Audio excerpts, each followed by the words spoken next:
right, we are back. Yesterday, we were reading out of The Adventures of Sherlock Holmes by Doyle. We were reading A Scandal in Bohemia, and we got through the first chapter. So if you missed that one, go back to the playlist, watch that one. But here's the second chapter. At 3 o'clock precisely, I was at Baker Street, but Holmes had not yet returned. The landlady informed me that he had left the house shortly after 8 o'clock in the morning. I sat down beside the fire, however, with the intention of awaiting him, however long he might be. I was already deeply interested in his inquiry, for though it was surrounded by none of the grim and strange features which were associated with the two crimes which I have elsewhere recorded, still, the nature of the case and the exalted station of his client gave it a character of its own. Indeed, apart from the nature of the investigation which my friend had on hand, there was something in his masterly grasp of a situation and his keen, incisive reasoning which made it a pleasure to me to study his system of work and to follow the quick, subtle methods by which he disentangled the most inextricable mysteries. So accustomed was I to his invariable success that the very possibility of his failing had ceased to enter into my head. It was close upon 4 before the door opened, and a drunken-looking groom, ill-kempt and side-whiskered, with an inflamed face and disreputable clothes, walked into the room. Accustomed as I was to my friend's amazing powers in the use of disguises, I had to look 3 times before I was certain that it was indeed he. With a nod, he vanished into the bedroom, whence he emerged in 5 minutes, tweed-suited and respectable as of old. Putting his hands into his pockets, he stretched out his legs in front of the fire and laughed heartily for some minutes. "Well, really," he cried.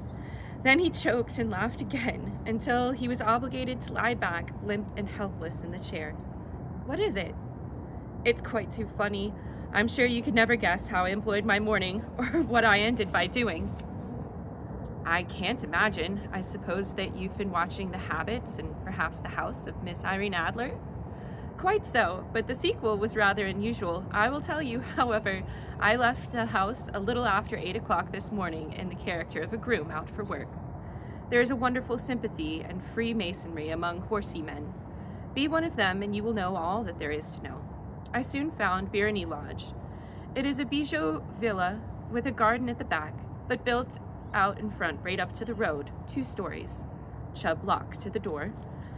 Large sitting room on the right side, well furnished with long windows almost to the floor, and those preposterous English window fasteners which a child could open. Behind there were nothing remarkable save the passage window could be reached from the top of the coach house.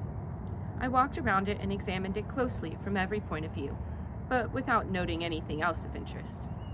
I then lounged down the street and found, as I expected, that there was a mews in the lane which runs down by one wall of the garden.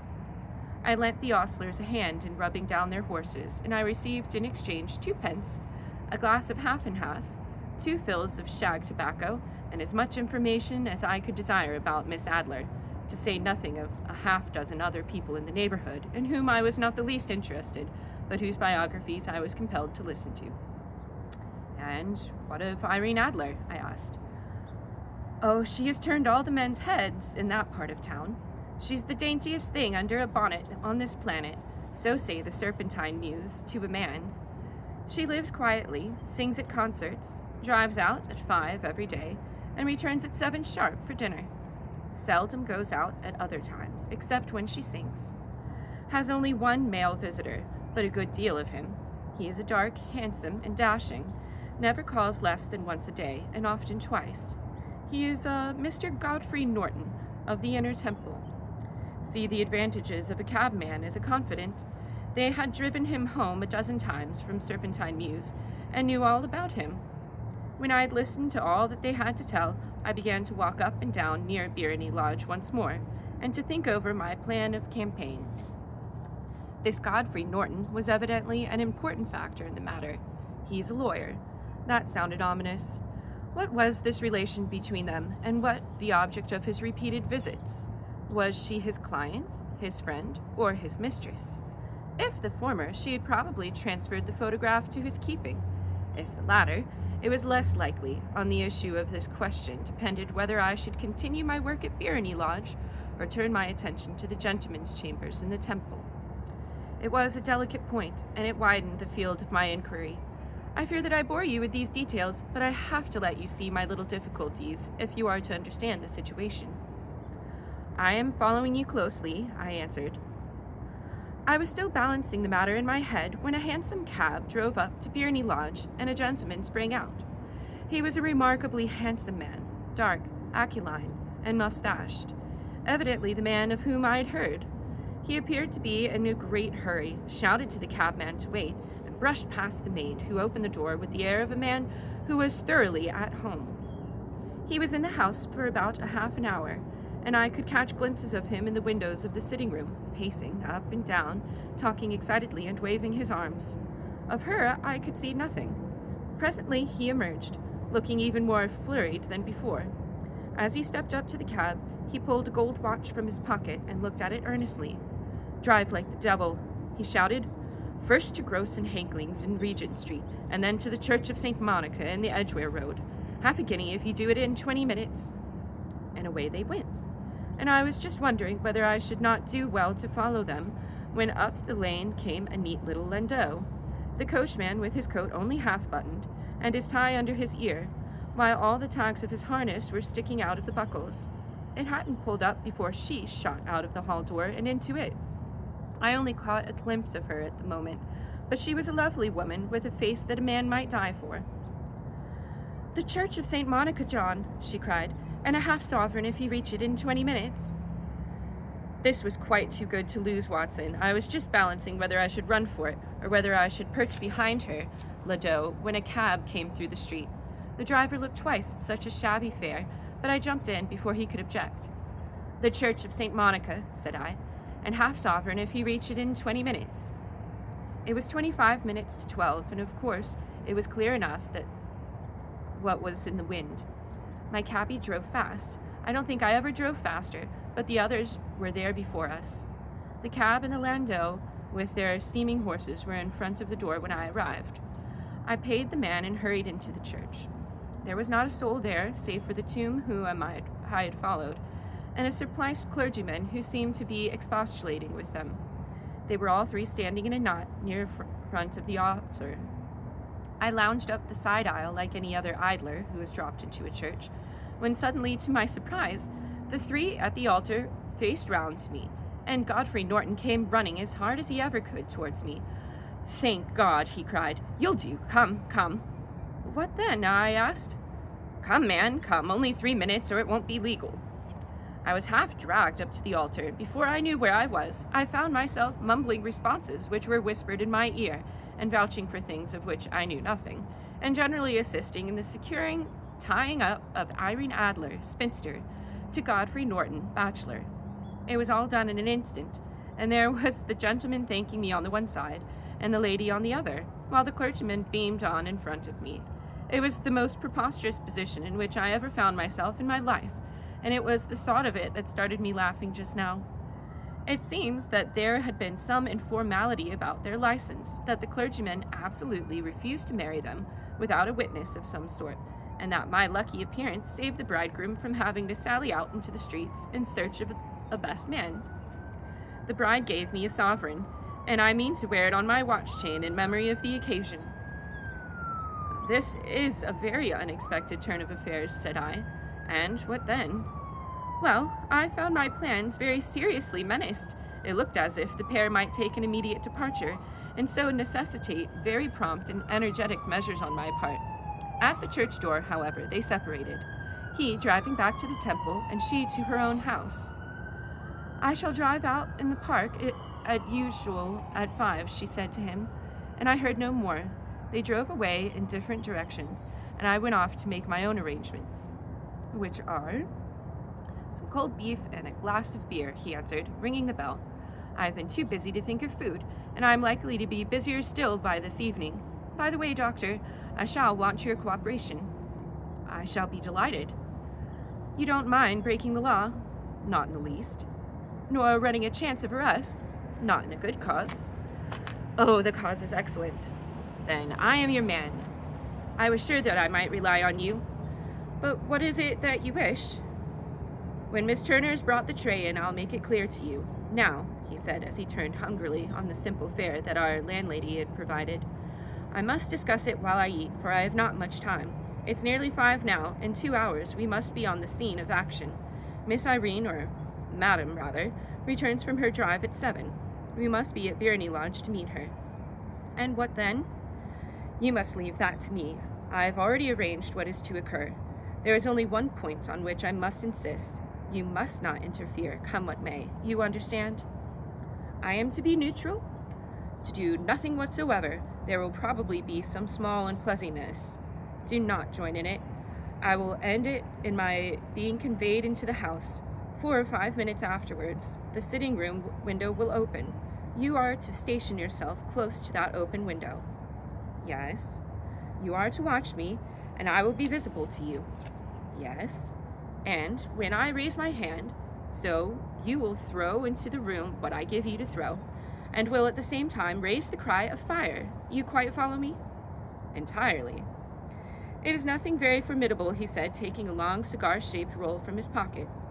It is an ordinary plumber's smoke rocket, fitted with a cap at either end to make it self-lighting. Your task is confined to that. When you raise your cry of fire, it will be taken up by quite a number of people. You may then walk to the end of the street, and I will rejoin you in 10 minutes. I hope that I've made myself clear. I am to remain neutral, to get near the window to watch you, and at your signal throw this object, then raise the cry of fire and await you at the corner of the street. Precisely. Then you may entirely rely on me. That is excellent. I think perhaps it is almost time that I prepared for the new role I have to play. He disappeared into his bedroom and returned in a few minutes in the character of an amiable and simple-minded, nonconformist clergyman.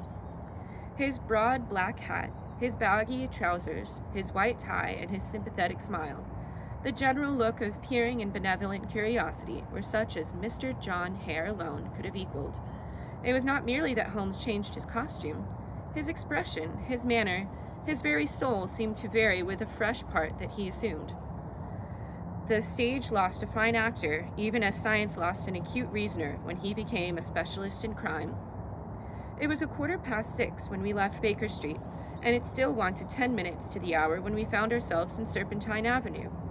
It was already dusk, and the lamps were just being lit as we paced up and down in front of Birney Lodge, waiting for the coming of its occupant. The house was just such as I had pictured it from Sherlock Holmes' succinct description, but the locality appeared to be less private than I expected. On the contrary, for a small street in a quiet neighborhood, it was remarkably animated.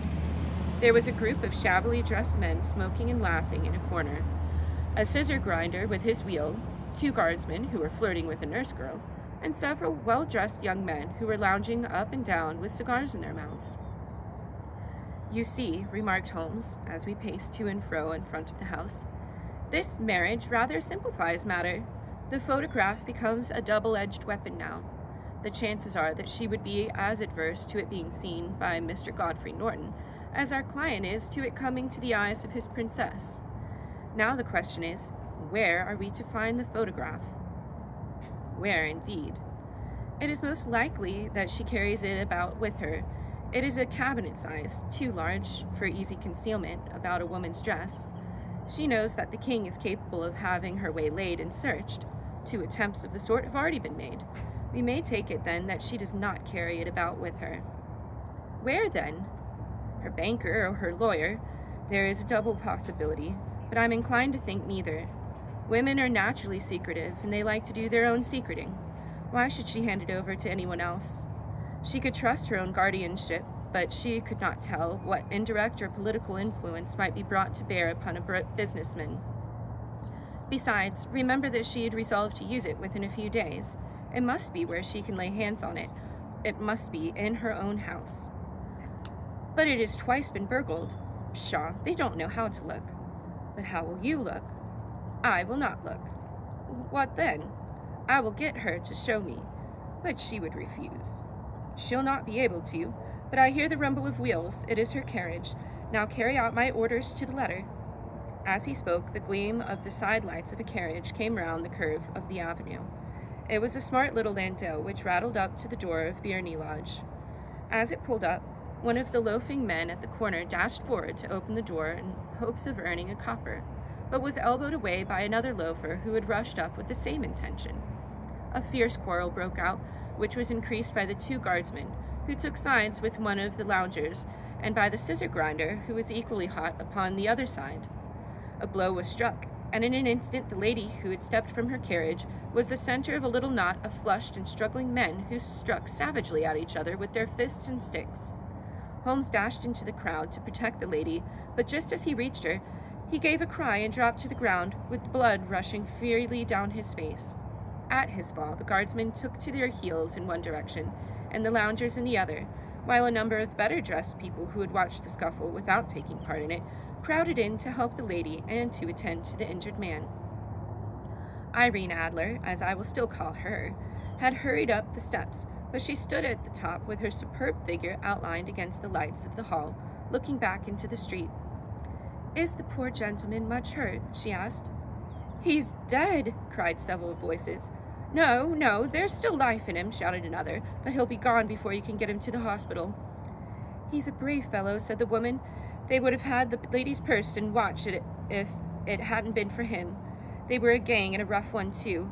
Ah, he's breathing now." "He can't lie in the street. May we bring him in, marm?"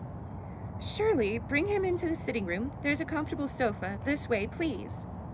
Slowly and solemnly he was borne into Byrne Lodge and laid out in the principal room, while I still observed the proceedings from my post by the window. The lamps had been lit, but the blinds had not been drawn, so that I could see Holmes as he lay upon the couch. I did not know whether he was seized with compunction at that moment, for he was playing a part.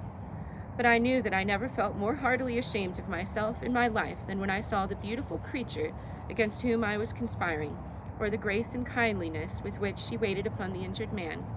And yet it would be the blackest treachery to Holmes to draw back now from the part which he had entrusted to me. I hardened my heart and took the smoke rocket from under my ulster. After all, I thought, we are not injuring her, we are but preventing her from injuring another. Holmes had sat up on the couch, and I saw him motion like a man who is in want of air. A maid rushed across and threw open the window. At the same instant, I saw him raise his hand, and at the signal I tossed my rocket into the room, with the cry of "Fire!" The word was no sooner out of my mouth than the whole crowd of spectators, well-dressed and ill, gentlemen and ostlers and servant-maids, joined into the general shriek of "Fire!" Thick clouds of smoke curled into the room and out of the window. I caught a glimpse of rushing figures, and a moment later the voice of Holmes from within, assuring them that it was a false alarm. Slipping through the crowd, I made my way to the corner of the street, and in 10 minutes was rejoiced to find my friend's arm in mine, and to get away from the scene of the uproar. He walked swiftly and in silence for some few minutes, until we turned down one of the quiet streets that led towards Edgware Road. "You did it very nicely, Doctor," he remarked. "Nothing could have been better. It is all right. You have the photograph?" "I know where it is." "And how did you find out?" "She showed me, as I told you she would." "I'm still in the dark." "I do not wish to make a mystery," said he, laughing. "The matter was perfectly simple. You, of course, saw that everyone in the street was an accomplice. They were all engaged for the evening." "I guessed as much." "Then when the row broke out, I had a little moist red paint in the palm of my hand. I rushed forward, fell down, clapped my hand to my face, and became a piteous spectacle. It's an old trick. That also I could fathom. Then they carried me in. She was bound to have me in, what else could she do, and into her sitting room, which was the very room which I suspected. It lay between that and her bedroom, and I was determined to see which. They laid me on the couch, I motioned for air, and they were compelled to open the window, and you had your chance." "How did that help you?" "It was an all-important. When a woman thinks that her house is on fire, her instinct is at once to rush to the thing which she values most. It's perfectly overpowering impulse, and I have more than once taken advantage of it. In the case of the Darlington substitution scandal, it was of use to me, and also in the Onsworth Castle business. A married woman grabs at her baby, an unmarried one reaches for her jewelry box. Now it is clear to me that Our Lady of today had nothing in the house more precious to her than what we were in quest of. She would rush to secure it. The alarm of fire was admirably done. The smoke and shouting was enough to shake nerves of steel, and she responded beautifully. The photograph is in a recess behind a sliding panel just above the right pull bell. She was there in an instant, and I caught a glimpse of it as she half drew it out. When I cried that it was a false alarm, she replaced it, glanced at the rocket, rushed from the room, and I have not seen her since. I rose, making my excuses, and escaped from the house. I hesitated whether to attempt to secure the photograph at once, but the coachman had come in, and he was watching me narrowly. It seemed safer to wait, and a little over precipitance may ruin all. "And now?" I asked. "Our quest is practically finished. I shall call with the king tomorrow, and with you, if you care to come with us. We will be shown into the sitting room to wait for the lady, but it is probable that when she comes she may find neither us nor the photograph. It might be a satisfaction to His Majesty to regain it with his own hands." "And when will you call?" "At 8 in the morning. She will not be up so that we may have a clear field. Besides, we must be prompt, for this marriage may mean a complete change in her life and habits. I must wire to the king without delay." We'd reached Baker Street and stopped at the door. He was searching his pockets for the key when someone passing by said, "Good night, Mr. Sherlock Holmes." There were several people on the pavement at the time, but the greeting appeared to come from a slim youth in Ulster who had hurried by. "I've heard that voice before," said Holmes, staring down the dimly lit street. "Now I wonder who the deuce that could have been." All right, that is the end of chapter 2, and there's only chapter 3 left, so definitely subscribe and join in for the final chapter of A Scandal in Bohemia. Take care. Bye.